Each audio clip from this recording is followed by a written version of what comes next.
What's up, everyone? Welcome back to another episode here on the Lure Lab. I am your host, the Captain, Andrew Full, and we hope you enjoyed the last episode where we dove deep into wintertime jerkbait fishing with Elite Series Pro Alex Redwine, and it was a great one. He dove into his favorite colors with the Berkeley Stunna, which is a favorite jerkbait of mine. I caught a lot of fish on it last year, and he dove into his three favorite colors. And we really hope that everyone who tuned into that enjoyed it. And if you haven't tuned into it yet, please tune in and listen because it was a good one. He dropped a lot of juice. But today we're going to do something a little bit different, and we are diving into a buying guide of my top 3 baits that I am looking to purchase this winter to not only use for myself, but also to build confidence in so I can have another option for my clients so that we can put bigger bass and more bass in the boat. So let's dive right into it. I basically broke it down into 3 categories. I have a jerkbait that I want to purchase, a flat side crankbait, and a chatterbait trailer, which I find all three of these really cool because normally I'm like a Vision 110 Berkeley Stunna guy on the flat side. I love a Fritz side. Like, you can't beat a Fritz side in the early spring when the water temp is below 50 degrees. Big bass love to eat that thing. And a chatterbait trailer, I'm 2 things with it, like a kamikaze craw by Big Bite Baits or a Zacho. But we're going to dive into what 3 baits I'm going to purchase this winter to hopefully catch some more big bass. So the first one is going to be a jerkbait. And the jerkbait that I'm looking to purchase is the 6 Sense Provoke 106X.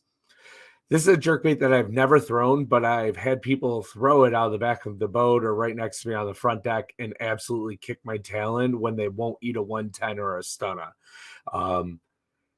It dives around 3 to 6 foot on 12-pound test, which is great. So I might be able to get it down to like 8 foot on 10 and maybe even 9 foot on 8-pound if I'm really feeling daring. I will throw jerkbait on 8-pound test from time to time to get an extra bite or to get it down to a fish that is a little bit deeper in the water column. Or sometimes you just go to a deeper diving build jerkbait, like a +1 version of any of your favorite jerkbait there is. But there are some really intriguing colors in the Provoke that really stood out to me. The first one was the Ghost Pro Shad. The next was Wabi Sabi, and then there's Bluegill Spawn. The reason why I chose these 3 colors is in jerkbaits, you always want to have a translucent finish, something that draws fish to it. So like something bright, and then a bluegill if you're fishing any lake that has a lot of largemouth in it.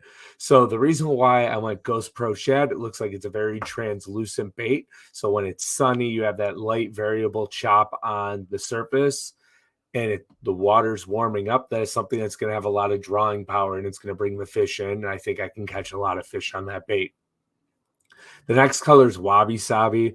It reminds me a lot of like the one Megabass color. I can't think of the name of it off the top of my head, but it's got the white skeleton down the side, the chartreuse belly, and the purple top.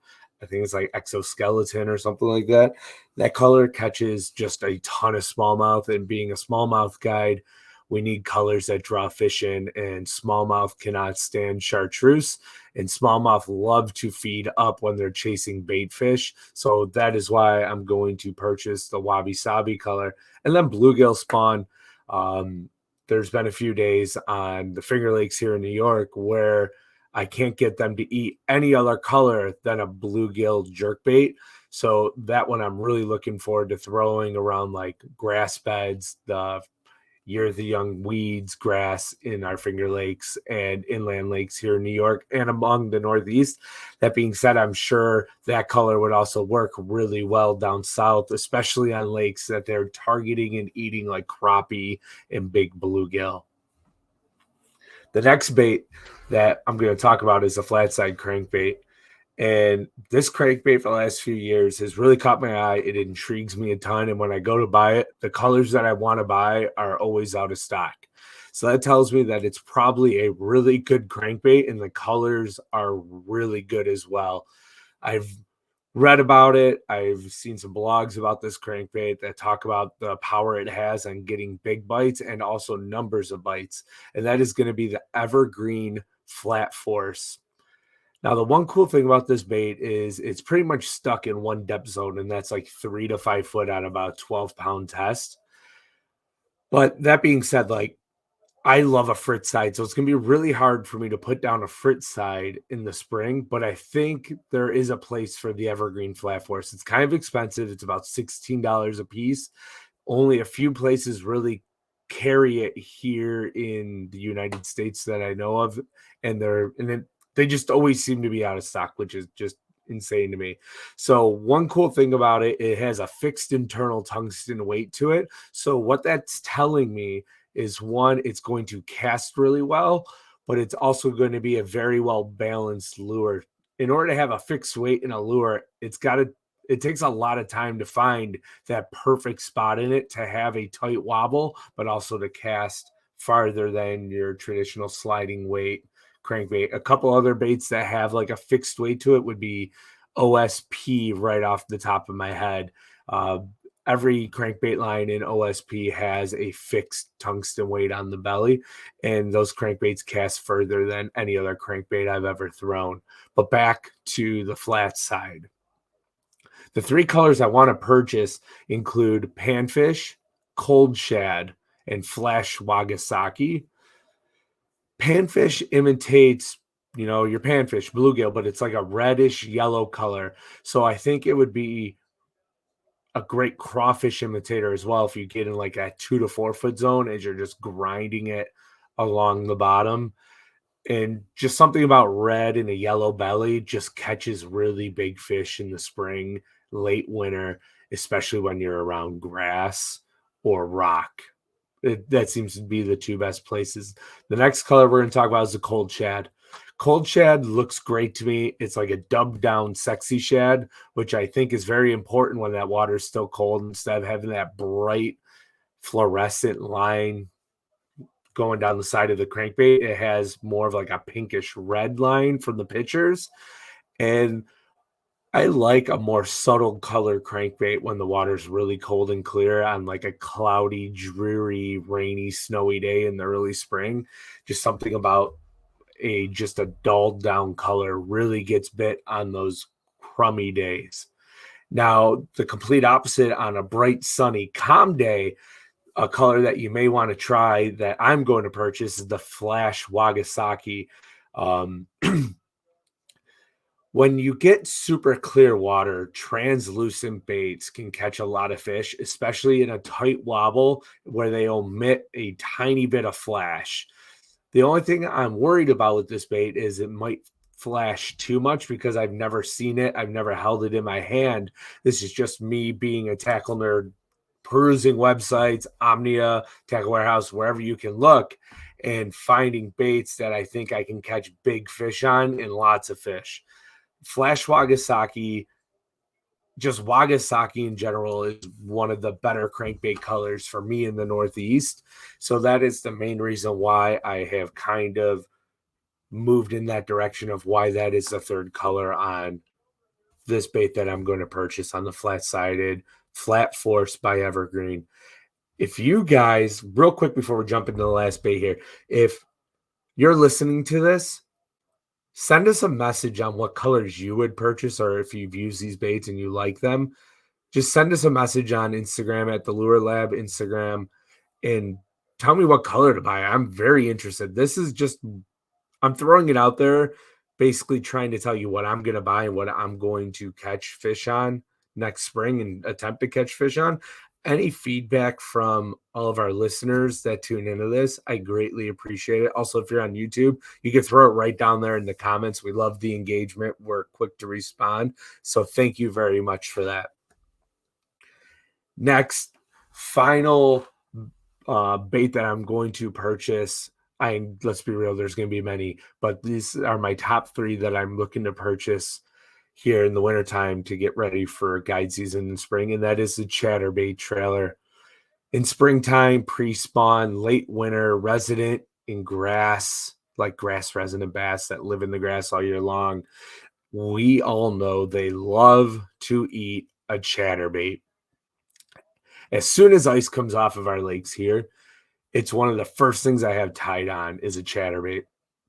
And that is because I know as that water is just starting to warm up, the fish's metabolism is increasing. They want something that they can eat, and usually it's a big bite getter. And who doesn't love to catch big bass? So that being said, the chatterbait trailer that I am looking to purchase is the Beast Coast Blade Runner. I'm a huge fan of the Zaco. It has caught a ton of bass, but as we know, all across the country, the chatterbait bladed jig is like on a fan craze right now. And it seems like it's getting harder and harder to get bit. And that Zaco has one basically solid action to it as that chatterbait's going through the water. The way the tail's designed, it just kicks beautifully. Now with this Blade Runner, the first thing I noticed when I looked at it is that it has a split tail fork design. So you're not going to just get that beautiful like swaying action of a trailer, but you're going to get a secondary action of that trailer, both the top and bottom, basically just pundulating through the water. And I think that might be a key to getting a lot more bites on the chatterbait. I tried to experiment with a lot of different chatterbait trailers. I've basically come down to 2 or 3 that I really, really like. And we'll be talking about that later on. But some of the colors that will work with this trailer, in my opinion, and they all look great. It comes with like 8 or 10 awesome colors that basically you can throw on any chatterbait and probably get bit. But the 3 that I want to purchase and buy. So when it comes to chatterbait fishing, there's only 3 colors you really need. You need red, green pumpkin, because it imitates bluegill, and white. So that being said, down south on those grass fisheries, heat is the trailer color that you would want to purchase for any of like the spring craw, fire craw, bladed jigs that you're throwing. The reason why is that heat gives it a beautiful bright red contrast, and bass love to eat crawfish early on, especially as we start moving into the pre-spawn. The next 2 colors that I would purchase, sorry, is the chartreuse pumpkin and the pure pearl. The chartreuse pumpkin I would purchase because I love throwing a green pumpkin chatterbait with a little bit of chartreuse in it. Just a little bit different than what everyone else is doing. I'll even dunk the tail of the green pumpkin trailer and spike it. And I think that helps imitate bluegill really well. And then the pure pearl for a white chatterbait, sticking that on there, big white, imitates bait really well, just really, really well. So those are the 3 baits that I want to purchase this winter to try in the spring to see if we can catch more bass, bigger bass, and also put my clients on some really big fish and numbers as fish as well. So as always, we are ever thankful for everyone who tunes in to these episodes here on our new show, The Lure Lab.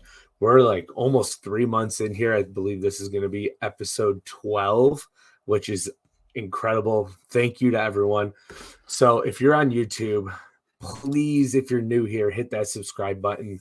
We're ever thankful for it. Leave a comment down below of what maybe the 3 baits that you want to buy this winter, or if you have any feedback on the 3 that I chose that I want to buy, let me know down in the comments. I look forward to reading all of those. If you're on Apple Podcasts or Spotify and you're just listening to this podcast, please leave us a review.